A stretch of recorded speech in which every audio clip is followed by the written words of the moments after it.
ഇന്നത്തെ വീഡിയോയിൽ നമ്മൾ പരിചയപ്പെടുത്തുന്നത് അസാറോ വാണ്ടൽ ടോണിക് എന്ന് പറയുന്ന പെർഫ്യൂമാണ്. പെർഫ്യൂമിന്റെ ബോക്സ് ഇങ്ങനെയാണ് വരുന്നത്. ഇത് അൺബോക്സ് ചെയ്ത പീസാണ് എൻ്റെ കയ്യിലിരിക്കുന്നത്. ഞാൻ ഇത് അൺബോക്സ് ചെയ്യാനുള്ള റീസൺ എന്താണെന്ന് വെച്ചാൽ ഇതിന്റെ സ്മെല്ല് എങ്ങനെയാണ്, ലാസ്റ്റിങ് കറക്റ്റ് ലാസ്റ്റിങ് എങ്ങനെ ഉണ്ട്, ഇതിന്റെ പ്രൊജക്ഷൻ എത്രത്തോളം കിട്ടുന്നുണ്ട്, ഇതിന്റെ നോട്ട്സുകളൊക്കെ ജസ്റ്റ് നോക്കാൻ വേണ്ടിയാണ് ഇതിന്റെ ഈ പെർഫ്യൂമിന്റെ ബോക്സ് ഞാൻ ഇത് ചെയ്തിരുന്നു. ഏകദേശം ഒരു 4 രൂപ ഇതിന് നമുക്ക് എന്തായാലും ഇതിന് വില മതിക്കാനാവും. അമ്മ പെർഫ്യൂമാണ് ഇത് വരുന്നത്. അതിൻ്റെ ബാർകോഡും കാര്യങ്ങളൊക്കെ ബാക്കിലുണ്ട്. പിന്നെ ഇവിടെ അവരുടെ ആ ലോഗോ ഉണ്ട്, കൂട്ടത്തിൽ ബോക്സിലും ഉണ്ട്, അതേ സിസ്റ്റം തന്നെ ബോട്ടിലും ഉണ്ട്. ജ്യൂസിൻ്റെ കളർ വരുന്നത് കണ്ടോ, അങ്ങനെ ഒരു ബ്ലൂ ഗ്രീൻ, ഒരു ഗ്രീൻ പറയാം, ലൈറ്റ് ഗ്രീൻ സ്മെല്ല് നമുക്ക് കളറാണ് കണ്ട് പെർഫ്യൂം ജ്യൂസിന് വരുന്നത്. ആറ്റോമൈസർ ഇവിടെ നല്ല കണ്ടോ, ഇവിടെ നല്ല ക്വാളിറ്റിയുള്ള ടോപ്പാണ് കൊടുത്തിട്ടുള്ളത്. അതേപോലെ തന്നെ ഇതിൻ്റെ ആറ്റോമൈസർ പറയുകയാണെന്നുണ്ടെങ്കിൽ കണ്ടോളി, ജസ്റ്റ് ഞാൻ നിഫ് ചെയ്ത് തരാം, ക്വാളിറ്റി ഉള്ള തന്നെയാണ്. പിന്നെ നമ്മൾ ഡിയോർ സവാജ് ഒക്കെ ആണെന്നുണ്ടെങ്കിൽ ഒരുപാട് പെർഫ്യൂം പോരുന്ന പോലത്തെ പക്ഷെ തിരിച്ച് പോരുന്നുള്ളൂ. അത് ഒന്നും കൂടി നല്ല ക്വാളിറ്റി ഉള്ള ആറ്റോമൈസർ ആയതുകൊണ്ടാണ് അങ്ങനെ വരുന്നത്. ഇത് ഇങ്ങനെയാണ്, ഒത്തിരി ജ്യൂസേ പോരുന്നുള്ളൂ, പെർഫ്യൂം ജ്യൂസ് തിരിച്ചേ പോരുന്നുള്ളൂ. റേറ്റുള്ള പെർഫ്യൂമാണ് കേട്ടോ, നല്ല ക്വാളിറ്റി ഉണ്ട്, അതിനുള്ള ഹൈപ്പും ഉണ്ട് പെർഫ്യൂമിൻ്റെ കാര്യത്തിൽ തന്നെ. ഒരുപാട് പേര് എന്നോട് എൻക്വയറി ചെയ്യുന്നു അസാറിൻ്റെ മോസ്റ്റ് വാണ്ടഡ്, അതേപോലെ തന്നെ അസാറിൻ്റെ ടോണിക്, അസാറിൻ്റെ ക്രോം, അസാറിൻ്റെ സ്പോട്ട്, ഇതെല്ലാം ഞങ്ങളെ കയ്യിലുണ്ടോ എന്നുള്ളത്. നമ്മൾ ഇതിൻ്റെ മുന്നത്തെ റിവ്യൂലൊക്കെ അസാറിൻ്റെ സ്പോട്ട്, വിസിറ്റ്, പിന്നെ ബ്ലാക്ക്, പ്യൂർ ഹോം, ലെജൻഡ്, ഇതെല്ലാം നമ്മൾ ഇതിൻ്റെ മുന്നേ റിവ്യൂ ചെയ്തിട്ടുണ്ട്.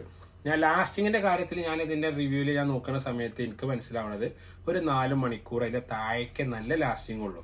മീൻസ് നമ്മളൊരു പെർഫ്യൂം അപ്ലൈ ചെയ്തിട്ട് അതിങ്ങനെ പോണ വഴിയിൽ മറ്റുള്ളവർക്ക് കിട്ടണം, ആൾ നമുക്ക് നല്ല ലാസ്റ്റിംഗ് എന്ന് പറയാൻ പറ്റുക, അല്ലെങ്കിൽ നല്ല പ്രൊജക്ഷൻ എന്ന് പറയാൻ പറ്റുക. അത് നമുക്ക് കിട്ടുന്നത് 2 ഹവറിൻ്റെ താഴേക്കാണ്. അങ്ങനെ വലിയ ലാസ്റ്റിംഗ് ഒരിക്കലും നമുക്ക് ഈ പെർഫ്യൂമിൽ നിന്ന് പ്രതീക്ഷിക്കാനും ഒരു ഹൈ പ്രൊജക്ഷൻ നമ്മൾ ഈ പെർഫ്യൂമിൽ നിന്ന് പ്രതീക്ഷിക്കാനും പറ്റൂല എന്നുള്ളതാണ് ഞാൻ മനസ്സിലാക്കുന്നത്. ഇതിൽ പറയുന്ന റിവ്യൂസുകൾ എൻ്റെ റിവ്യൂസ് മാത്രമാണ്. കാരണം ഇപ്പോൾ ഞാൻ പറയുന്നത് തെറ്റുകൾ ഉണ്ടാവും, ചിലപ്പോൾ നല്ല അഭിപ്രായം കിട്ടുന്ന ഒരു പെർഫ്യൂം ആയിക്കാണ്ട് ചിലപ്പോൾ മറ്റുള്ളവർക്ക് ഇതിൻ്റെ ഫീഡ്ബാക്ക് ഉണ്ടായിട്ടുണ്ടാവും. പക്ഷെ ഞാൻ പറഞ്ഞ ലാസ്റ്റിങ്ങിൻ്റെ കാര്യത്തിൽ എനിക്ക് ഇപ്പോഴത്തെ ക്ലൈമറ്റ്സിൽ എനിക്ക് തോന്നിയത് മാത്രമാണ്. ഓപ്പണിങ്ങിൻ്റെ സമയത്ത് നമുക്ക് നോട്ട്സൊക്കെ പോവുകയാണെങ്കിൽ ഓപ്പണിങ്ങിൻ്റെ സമയത്ത് നല്ലൊരു മിൻറ്റ്, ഒരു ലെമണ്, ഒരു ഫ്രഷ്, ഒരു അരോമാറ്റിക് നോട്ട്സാണ് ഓപ്പണിങ്ങിൽ വരുന്നത്.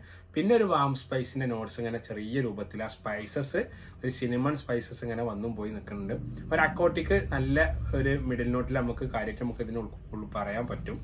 പിന്നെ അതിൻ്റെ ബേസ് നോട്ടിലാണെങ്കിൽ വാട്ടറി നോട്ട്സ് ആണ്, പിന്നെ ഒരു വുഡി നോട്ട്സ് ആണ് ബേസ് നോട്ടിൽ വരുന്നത്. ഞാൻ നോട്ട്സ് എടുത്ത് പറയാനുള്ള കാരണം ഫ്രഷ് സ്മെല്ലുകൾ ഇഷ്ടപ്പെടുന്ന ആളുകൾക്കാണ് ഞാൻ ഇതിനെ പ്രൊമോട്ട് ചെയ്ത് സജഷൻ ചെയ്യാൻ പറ്റുക, നല്ല രൂപത്തിൽ നമുക്ക് പറയാൻ പറ്റുള്ളൂ. ബാക്കിയുള്ള പിന്നെ അത്ര തന്നെ നമുക്ക് പറയാൻ കഴിയും. സ്വീറ്റ് ടച്ച് ഒന്നും ഇതിൽ എവിടെയും വന്നും പോയിട്ട് നിൽക്കുന്നില്ല. മിഡിൽ നോട്ടിൽ വന്ന നോട്ട്സൊക്കെ ഇപ്പോൾ ഒത്തിരിയിട്ട് ഇങ്ങനെ ചേഞ്ച് ആയിട്ട് വന്നു, മിഡിൽ നോട്ട്സിൽ വന്ന ചേഞ്ച് വന്നു. ലാസ്റ്റിങ് ഞാൻ പറഞ്ഞ 4 മണിക്കൂറാണെന്നുള്ളതൊക്കെയാണ്. അതുകൊണ്ട് ഈ പെർഫ്യൂമിൻ്റെ ഡീക്കൻഡുകൾ അഥവാ 8 ml ബോട്ടിൽ നമ്മൾ ഈ നീഡിലൊക്കെ വലിച്ചിട്ട് ഇവിടുന്ന് എടുത്തിട്ട് കൊടുക്കുന്നുണ്ട്, 8 ml ചെറിയ കുപ്പിക്കാക്കിയിട്ട്. അങ്ങനെയുള്ള ആളുകൾക്ക് ആവശ്യക്കാർക്ക് കോൺടാക്ട് ചെയ്യണമെങ്കിൽ ജസ്റ്റ് നമ്മൾ താഴെ കൊടുക്കുന്ന നമ്പറിൽ വാട്സപ്പ് ചെയ്താൽ മതി. ഈ ഷോപ്പിൻ്റെ ലൊക്കേഷൻ വരുന്നത് മലപ്പുറം കൊളത്തൂർ പോകുന്ന റൂട്ടിൽ ചെളൂർ എന്ന് പറഞ്ഞ ലൊക്കേഷനാണ്. ചെളൂർ എന്ന് പറയും, മലപ്പുറം വടക്കേമണ്ണ, ചമ്മങ്കടവ്, കിണറ്റിലങ്ങാടി, ചെളൂരാണ് ഈ ലൊക്കേഷൻ വരുന്നത്. സൺഡേ എന്നല്ല, എല്ലാ ദിവസവും ഷോപ്പ് ഓപ്പൺ ആണ് കേട്ടോ. അപ്പോൾ ഷോപ്പിൻ്റെ ലൊക്കേഷൻ അറിയാനുള്ള താഴെ നമ്പർ, വാട്സപ്പ് നമ്പർ ഞാൻ താഴെ കൊടുക്കാം. നമ്മൾ വാട്സപ്പ് ചെയ്യാൻ ലൊക്കേഷൻ നമ്മൾ അയച്ചു തരും. യൂട്യൂബ് ചാനൽ സബ്സ്ക്രൈബ് ചെയ്യാത്ത ആളുകൾ എന്തായാലും യൂട്യൂബ് ചാനൽ സബ്സ്ക്രൈബ് ചെയ്യണം, സപ്പോർട്ട് ചെയ്യണം കേട്ടോ.